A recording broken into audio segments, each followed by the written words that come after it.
Jayam Vishnupad Paramahamsa Prabhupada Astu Tarasati Shishimad. His Divine Grace A.C. Bhaktivedanta Swami Prabhupada Ki Jai. Jayam Vishnupad Paramahamsa Prabhupada Astu Tarasati Shishimad. Sringa Guru Srila Bhakti Siddhanta Saraswati Goswami Maharaj Ki Jai. Anantakoti Vaishnavinda Ki Jai. ISKCON BBT Founder Acharya Srila Prabhupada Ki Jai. Namacharya Srila Haridas Thakur Ki Jai. Premsako Shri Krishna Chaitanya Prabhu Nityananda Shri Advaita Gadadhar Shivasadi Gaur Bhaktavinda Ki Jai. Shri Shri Radha Krishna Gopi Gopinath Shamakund Radhakund Giri Govardhan Ki Jai. Vrindavan Dham Ki Jai. Maripur Dham Ki Jai. Navadvip Dham Ki Jai. Jagannath Puri Dham Ki Jai. New Dwarka Dham Ki Jai.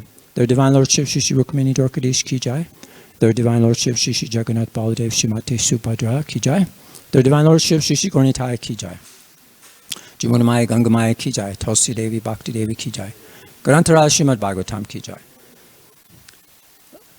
Transcendental Book Distribution Ki Jai. Harinam Sankirtan Jaga Ki Jai. Transcendental Prasadam Distribution Ki Jai. Gaur Premananda Hari Hari Bo. All glories to all the assembled devotees, Hare Krishna. All glories to all the assembled devotees, Hare Krishna. All glories to all the assembled devotees, Hare Krishna. All glories to Sri Sri Guru and Sri Gauranga.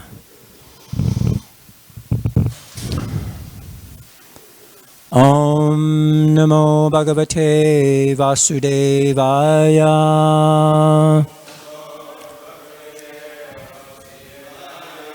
Om Namo Bhagavate Vasudevaya.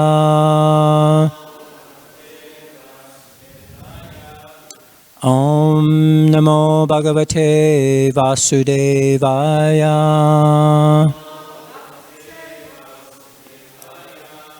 Today we're reading from the Srimad Bhagavatam. This is the second canto, chapter 7, text 37. This is entitled Scheduled Incarnations with Specific Functions. And I thought a nice title for today's class would be Star Wars. Actually, Star Wars is described in the Srimad Bhagavatam. We'll see. So, of course. So this is the verse.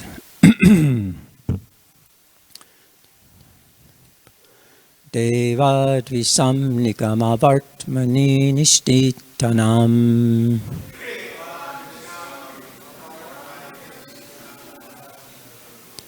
Purbir mayena vihitabir adrishaturbi. Lokan gananatam attivimoham attipralobham.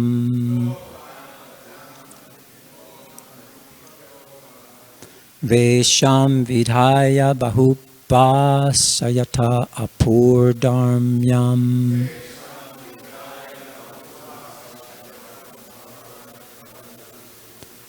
Devad visham nigamavartmani nishtitanam.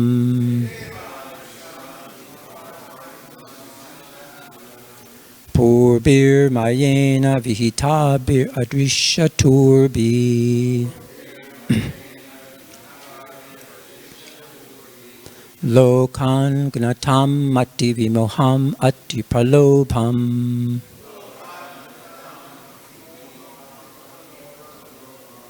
Vesham vidhaya bahubasayata apadharmyam.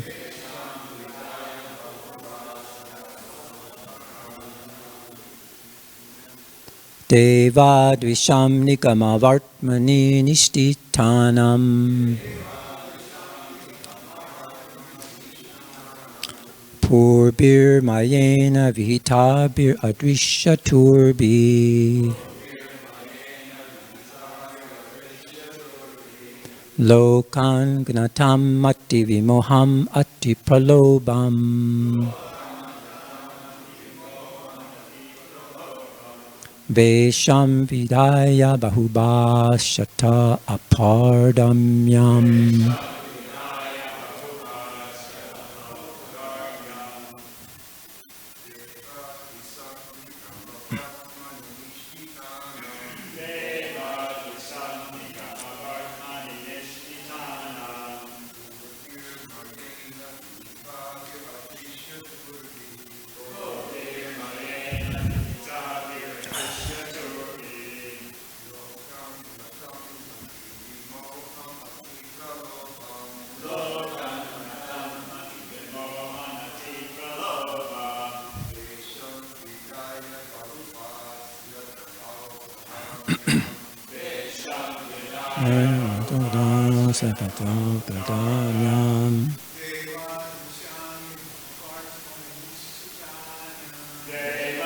Divasham Nigama Virtmani Nishtinanam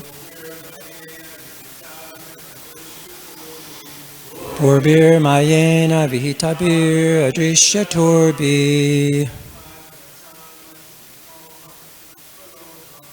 Lokan Ginata Mati Vimoha Mati Prolobam Vesham Vidhaya Bahubasata Aparbadaryam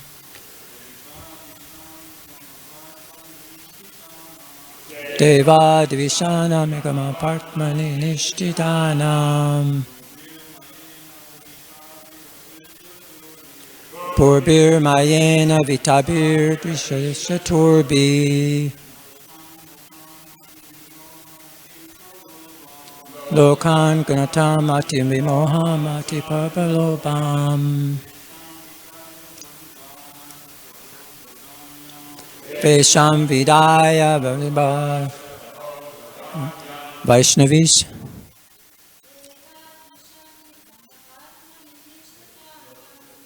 Deva Dvisham Nigama Vartmani Nishtitanam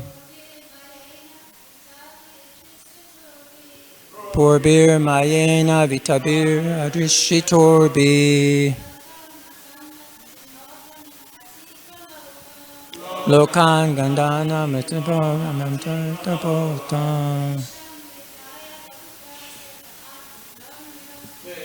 Shamataya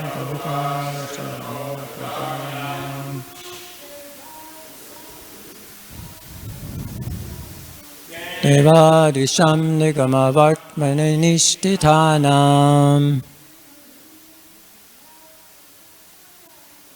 Purbir Mayena Vihitabir Adrishaturbi Lokan Ganatam Ate Marohan Ate Probabam Vesham Vidaya Bahubashatam Parabhyam Deva Dvisham of those who were envious of the devotees of the Lord. Nigama, the Vedas. Vartmani, on the path of. Nishtidanam, of the well-situated. Purbi, by rockets. Mayena, by the great scientist Maya. I'm sorry, made by. Vihitabi, made by. Adrishaturbi, unseen in the sky. Lokan, the different planets. Gnatam, of the killers. Mati Vimoham, bewilderment of the mind. Ati Pralobam, very attractive. Vesham, dress. Vidhaya, having done so. Bahubashyate, will talk very much. Upadharmyam, sub-religious principles. Translation and purport by Srila Prabhupada. When the atheists, after being well versed in the Vedic scientific knowledge, annihilate inhabitants of different planets, flying unseen in the sky on well-built rockets, prepared by the great scientist Maya, the Lord will bewilder their minds by dressing himself attractively as Buddha, and will preach on sub-religious principles. Purport. This incarnation of Lord Buddha is not the same Buddha incarnation we have in the present history of mankind. According to Srila Jiva Goswami, the Buddha incarnation mentioned in this verse appeared in a different Kali age. In the duration of life of one Manu, there are more than 72 Kali Yugas. And in one of them, the particular type of Buddha mentioned here would appear. Lord Buddha incarnates at a time when the people are most materialistic and preaches common sense religious principles. Such ahimsa is not a religious principle itself, but it is an important quality for persons who are actually religious. It is a common sense religion because one is advised to do no harm to any other animal or living being, because such harmful actions are equally harmful to he who does the harm. But before learning these principles of nonviolence, one has to learn two other principles, namely to be humble and to be prideless. Unless one is humble and prideless, one cannot be harmless and nonviolent. And after being nonviolent, one has to learn tolerance and simplicity of living. One must offer respects to the great religious preachers and spiritual leaders, and also train the senses for controlled action. Learn to be unattached to family and home, and enacting devotional service to the Lord, etc. At the ultimate stage, one must accept the Lord and become his devotee. Otherwise, there is no religion. In religious principles, there must be God in the center. Otherwise, simple moral instructions are merely sub-religious principles, generally known as upadharma, or nearness to religious principles. Om Jnana Timirandasya Gyananjana Salakaya Chakshushan Militam Nina Tasmai Shri Guruve Namaha Shri Chaitanya Manobhistam Stapitam Yena Bhutale Swayamupagadamayam Tadati Swapadantikam Jai Shri Krishna Chaitanya Prabhu Nityananda Shri Advaita Gadadhar Shivasari Gaura Bhaktavinda Hare Krishna Krishna Krishna Hare Hare Hare Rama Rama Rama Hare Hare Vanchakopa Tubhischa Kripasindu Bevacha Patitanam Pavanebhyo Vaishnavebhyo Namo Namaha. So the verse again. When the atheists, after being well versed in the Vedic scientific knowledge, annihilate inhabitants of different planets, flying unseen in the sky on well-built rockets, prepared by the great scientist Maya, the Lord will bewilder their minds by dressing himself attractively as Buddha, and will preach on sub-religious principles. So I think we should start off with this wonderful verse from the Srimad Bhagavatam, or this is actually from Sri Dasavatar Stotra. This is text number 9. It's by Jayadev Goswami. So you want to chant it together? Jaya. Nindasi yakna vidhir asatnada vidhir srutijatam sadaya ridaya darshita pasugatam Keshavadrita Buddha Saritera Jaya Jagadishare Jaya Jagadishare Jaya Jagadishare. O Keshava, O Lord of the universe, O Lord Hari, who have assumed the form of Buddha, all glories to you. Your heart filled with compassion, you decry animal slaughter performed according to the scriptural rules of Vedic sacrifice. So there's one more verse worth mentioning, and this is from the Srimad Bhagavatam. This is the first canto. Tata kalo sampravite samohaya sura dvisham buddho namnanjana sutta kikateshu bhavishyati. Then in the beginning of Kali Yuga, the Lord will appear as Lord Buddha, the son of Anjana, in the province of Gaya, just for the purpose of deluding those who are envious of the faithful theists. So in the purport there, it's quite a long purport Srila Prabhupada gives to that verse, but I just like to read a few highlights from the purport. And first of all, Srila Prabhupada starts off the purport as saying that Lord Buddha, a powerful incarnation of the personality guided, appeared in the province of Gaya, Bihar, as the son of Anjana, and he preached his own conception of nonviolence and deprecated even the animal sacrifices sanctioned in the Vedas. At the time when Lord Buddha appeared, the people in general were atheistic and preferred animal flesh to anything else. On the plea of Vedic sacrifice, every place was practically turned into a slaughterhouse, and animal killing was indulged in unrestrictedly. Lord Buddha preached nonviolence, taking pity on the poor animals.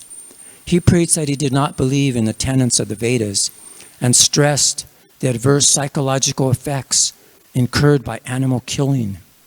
Less intelligent men of the age of Kali, who had no faith in God, followed his principle, and for the time being, they were trained in moral discipline and nonviolence, the preliminary steps for proceeding further on the path of God realization. So another part of the purport, Srila Prabhupada says, the whole theme of Vedic literature is to know the Supreme Lord, the individual soul, the cosmic situation, and the relation between all these items. When the relation is known, the relative function begins. And as a result of such a function, the ultimate goal of life, or going back to Godhead, takes place in the easiest manner. Unfortunately, unauthorized scholars of the Vedas become captivated by the purificatory ceremonies only, and natural progress is thereby checked. So Prabhupada goes on, to such bewildered persons of atheistic propensity, Lord Buddha is the emblem of theism. He therefore first of all wanted to check the habit of animal killing. The animal killers are dangerous elements on the path going back to Godhead. There are two types of animal killers. The soul is also sometimes called the animal or the living being. Therefore, both the slaughterer of animals and those who have lost their identity of the soul are animal killers. Maharaj Pariksit said that only the animal killer cannot relish the transcendental message of the Supreme Lord. Therefore, if people are to be educated on the path of Godhead, they must be taught first and foremost to stop the process of animal killing, as above mentioned. It is nonsensical to say that animal killing has nothing to do with spiritual realization. By this dangerous theory, many so-called sannyasis have sprung up by the grace of Kali Yuga, who preach animal killing under the garb of the Vedas.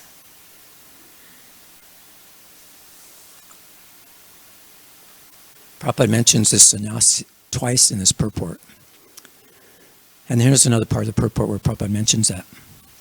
Technically, Lord Buddha's philosophy is called atheistic because there is no acceptance of the Supreme Lord, and because that system of philosophy denied the authority of the Vedas. But that is an act of camouflage by the Lord. Lord Buddha is the incarnation of Godhead. As such, he is the original propounder of Vedic knowledge. He therefore cannot reject Vedic philosophy. But he rejected it outwardly because the Sura Dvisa, or the demons, who are always envious of the devotees of Godhead, try to support cow killing or animal killing from the pages of the Vedas. And this is now being done by the modernized sannyasis. And then, so Prabhupada talks so many things in this purport, which is very nice, but it's interesting to know that it's described, actually there's a devotee that was studying Buddhism for his thesis, which is Krishna Chaitra Maharaj. He said that even in San Francisco alone, there's over 300 different Buddhist sects. They're all different. So there's different cultures. There's a Tibetan Buddhist culture, and they have an extreme subtle violence that they do. When I was younger, I remember with some friends, we went to this Buddhist ceremony that they have. They have these tapas, and they perform these sacrifices, and they do these different things. And they say that the Dalai Lama it's predicted he's going to come back as someone else. And I was thinking, wow, this must be pretty spiritual, because how would he know where he's going to come back? How is this? So it must be something really spiritual, this thing, So I didn't understand. But actually, I was listening to a lecture by Bhakti True Swami, and he was talking about this subtle violence that they perform. It's actually a tantric accomplishment, and it's a technique where they actually drive out the spirit soul from the womb of the body, and then they take over that body. And it's actually, he said, it's actually a common practice. And even our tradition, there's a story of Shankaracharya. He did that. There was a time when Shankaracharya defeated this Madan Mishra. He was a great scholar. But his wife challenged him. He said, you're not defeated. You haven't defeated my husband till you defeat me. So she challenged him to another debate. So she started asking all kinds of questions about sex life. And Shankaracharya was a brahmachari his whole life, so he didn't know anything about sex life. So he said, okay, I'll be back. Just give me some time, I'll come back. So what Shankaracharya did is that he entered into the body of a dead king, and he brought that body back to life. And then from there he learned about this whole branch of wisdom of sex life. And then he defeated her. So anyway, they say that meat eating, that they don't eat meat unless it's a dead animal. But what they do is that they rush all the yaks or the cows or whatever off cliffs, and then they're dead, so then they eat them. So it's kind of cheating. And then Bhakti Chumar was just saying that one devotee in the class was saying that he heard that the Dalai Lama, he visited the Archbishop of Canterbury in England, and he insisted on eating veal. So you can see today, Prabhupada mentions there are modern so-called sannyasis or spiritualists or renunciants, how they're actually practicing violence, which their whole Buddhist philosophy is, that's the whole thing is against, is this violence. So, going on here. Actually, there's 3 different Buddhas. We're here, 2 of them today, actually. There's, of course, we heard in the purport that there's so many different times when Buddha appears. Just like it's described that in the day of Brahma, there's about, there's so many Chatra Yugas. So I think it's described to be almost 1,000 Chatra Yugas. So within that Chatra Yuga, there's a Kali Yuga. So there's 1,000 Kali Yugas. So in each Kali Yuga, Lord Brahma appears. So why would there not be different Brahmas? I mean, Buddhas, you see. So the one, the original Buddha, where we read the verse from, is the son of Anjana. He's the original Buddha. But the Buddha that modern society knows is Siddhartha. That's his original name. Actually, when I was in high school, I read a book called Siddhartha. You might have read about it. It's about this young prince, the Gautam Buddha. He became enlightened in Gaya, where he meditated. And the reason why it's said that he became enlightened in Gaya is because that's the original birthplace of the original Buddha. And by him sanctifying that place, that's where this Siddhartha became enlightened. So he was a king of, he was the son of a king called Sutudan, and his wife was named Maya. So that was the father and mother of this young prince who left home, and he went in search of nirvana or liberation. And then he preached the path of ahimsa. And there's a story about this king Ashoka. He actually spread this throughout the world. And he was a great violent king, and he attacked Orissa. And at night what he would do is visit the battlefield to see how much damage was there. And then he saw this Buddhist monk. He was nursing and curing living soldiers that were not dead in the battlefield. And the king asked him, he said, "Why are you doing this?" And the monk said, "It's easy to take a life, but to give a life is more difficult." So he told him, "The king, you're taking the easy life, the easy path, but this is more difficult to actually give life." So the king, he became somehow inspired, and he ended the war, and he accepted ahimsa, and he preached it all over the world. And he even sent his son and his daughter to preach in different parts of the world.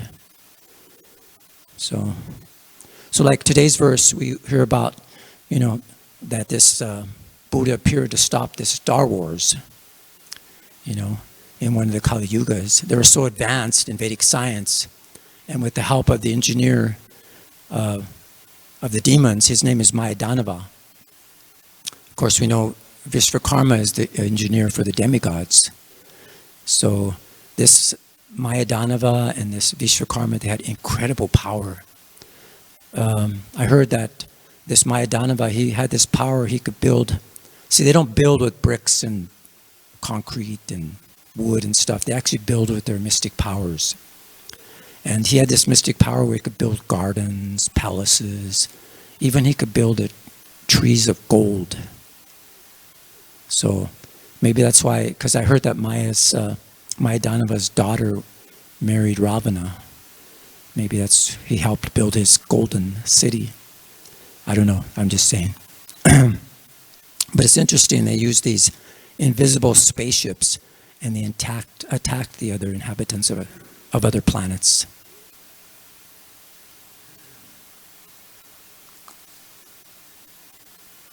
So this was the Star Wars that took place.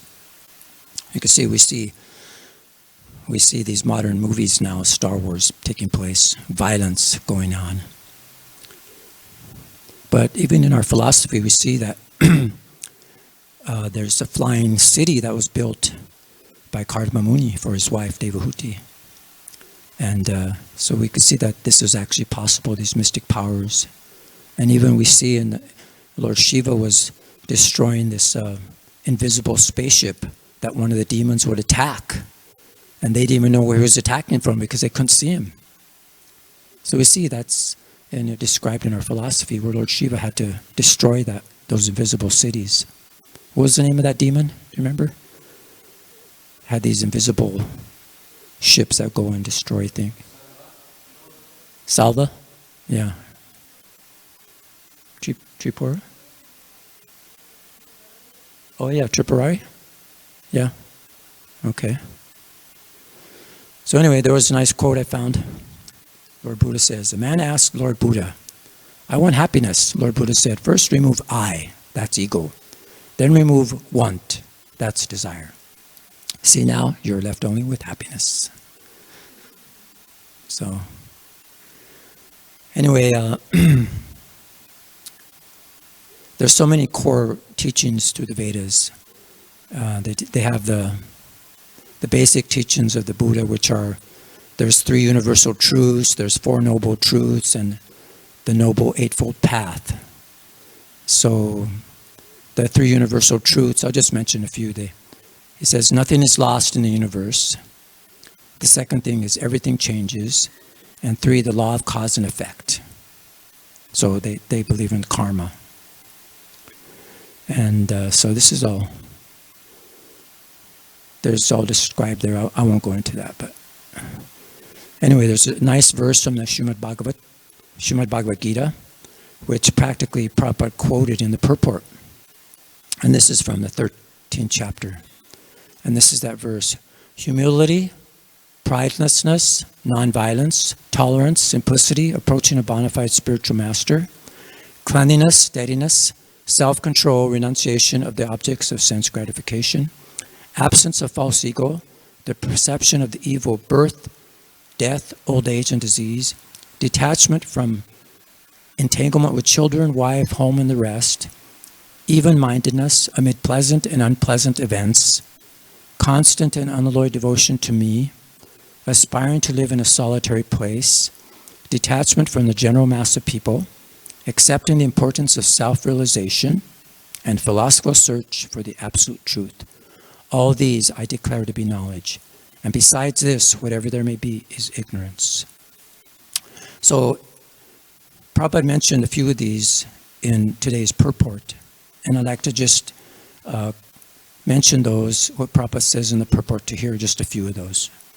But first of all, Prabhupada mentions in that purport, the embodied soul is entrapped by the body, which is a casing made of 24 elements, and the process of knowledge as described here is the means to get out of it. Of all the descriptions of the process of knowledge, the most important point is described in the first line of the 11th verse. Mai chanaya yogena bhaktir avyapi charini. The process of knowledge terminates in unalloyed devotional service to the Lord. So if one does not approach or is not able to approach the transcendental service of the Lord, then the other 19 items are of no particular value. But if one takes to devotional service and full Krishna consciousness, the other 19 items will automatically develop within him. So Prabhupada mentions humility. And he says humility means that one should not be anxious to have the satisfaction of being honored by others. The material conception of life makes us very eager to receive honor from others. But from the point of view of a man in perfect knowledge, who knows that he is not this body, anything honor or dishonor pertaining to this body is useless. So one shouldn't hanker for this material deception. So he mentions that people are anxious to be famous for their religion, and consequently sometimes it is found that without understanding the principles of religion, one enters into some group which is not actually following religious principles, and then wants to advertise himself as a religious mentor. Just see, this is the modern sannyasis Prabhupada's talking about. As for actual advancement in spiritual science, one should have a test to see how far he's progressing, and then you could judge by these items. So Prabhupada mentions nonviolence is generally taken to mean not killing or destroying the body, but actually nonviolence means not to put others into distress. People in general are trapped by ignorance in the material conception of life, and they perpetually suffer material pains. So unless one elevates people to spiritual knowledge, one is practicing violence. One should try his best to distribute real knowledge to the people so that they may become enlightened and leave this material entanglement. That is non-violence. And then Prabhupada mentions tolerance in today's purport. And he says here, it means that one should practice to bear insult and dishonor from others.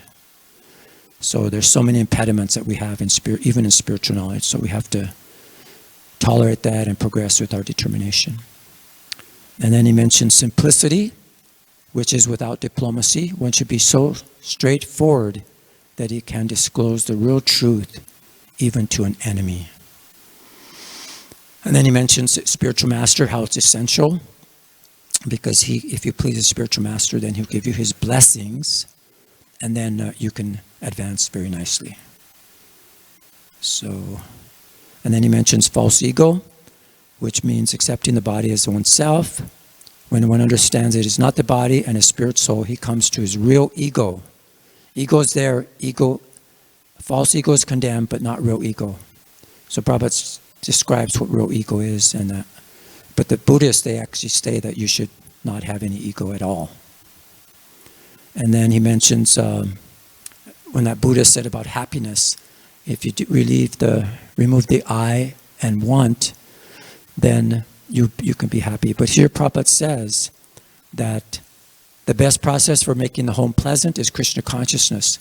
If one is in full Krishna consciousness, he can make his home very happy, because this process of Krishna consciousness is very easy. One only need chant Hare Krishna, Krishna Krishna, Hare Hare, Hare Rama, Rama Rama, Hare Hare, accept the remnants of foodstuff offered to Krishna, have some discussions on Bhagavad Gita, Srimad Bhagavatam, and engage in oneself in deity worships. These 4 things will make one happy. So Prabhupada mentions these things about happiness here, which are described. So actually the beginning of knowledge we see is humility. So Prabhupada mentions that in many places. So there was a nice podcast. It's called the Monk's Podcast with Chaitanya Charan Prabhu. And he had as his guest Krishna Chaitra Maharaj. And they were going through all the different incarnations of Krishna. And they're on this one of Lord Buddha. And he was very nicely describing the different practices of the Buddhists. And he was relating them to Krishna consciousness, or to the Bhagavad Gita. So this is what they say: acknowledge one's past karma as a cause of suffering. So no one else is to blame, no resentment or complaining. Thus one is yoked with principle. So he relates that to the Bhagavad Gita. Mental equanimity, tolerance, dualities of heat, cold, happiness, and distress. That's the Bhagavad Gita, 2nd chapter. And then he says here, from the 6th chapter, well-wisher, friend, enemy, stranger, neutral, inimical, relative, saint, and even sinner, in relation to all these, equal regards is prized. So it's just kind of his own translation of that. So he goes on to different topics of the different principles, and he relates it to Krishna consciousness. And we won't have time to go through all those, but I'll just fast forward. There's a third practice. He brings it to Krishna consciousness, and how he says, if you're nothing, then why would you want to stop suffering if you're nothing, if there's no self? So here's the fourth practice, explained according to Dharma. He says, the practice of accordance with Dharma, the principle of intrinsic purity, is viewed as Dharma. According to this principle, all characteristics are void, without defilement and without attachment, without this and that. The sutra says, in Dharma, there are no sentient beings, since it is free of the impurities of sentient beings. Anyway, it goes on here. So anyway, he relates this to the Bhagavad Gita, 1866. Abandon all dharmas and go to me alone as refuge. I will release you from all sins. Fear not. So that's real authenticity. So anyway, he was bringing the common things between the Buddhist theories. They talk about Dharma. We talk about Dharma Kshetra, Kurukshetra, Sarvadharman. They talk about Buddhi or Buddha, and we talk about Buddhi Yoga. And then they talk about Nirvana. We talk about Brahma Nirvana. And then Prajna, Stita Prajna. So we're just giving you a quick summary. But here's the main thing that he comes to here, is that we should have comparison, not polemics.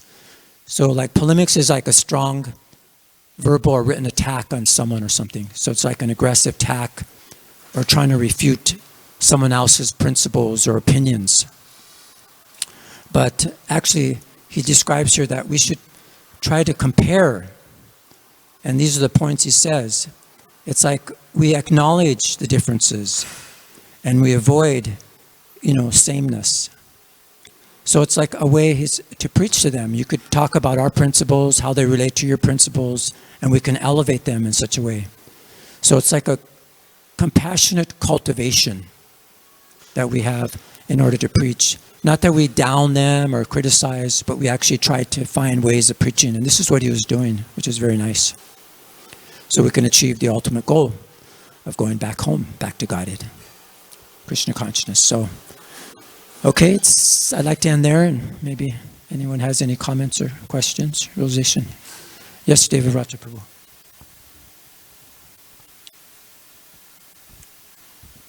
Hare Krishna Prabhu, thank you for the nice analysis. I kind of have a doubt about the last point that you're bringing up.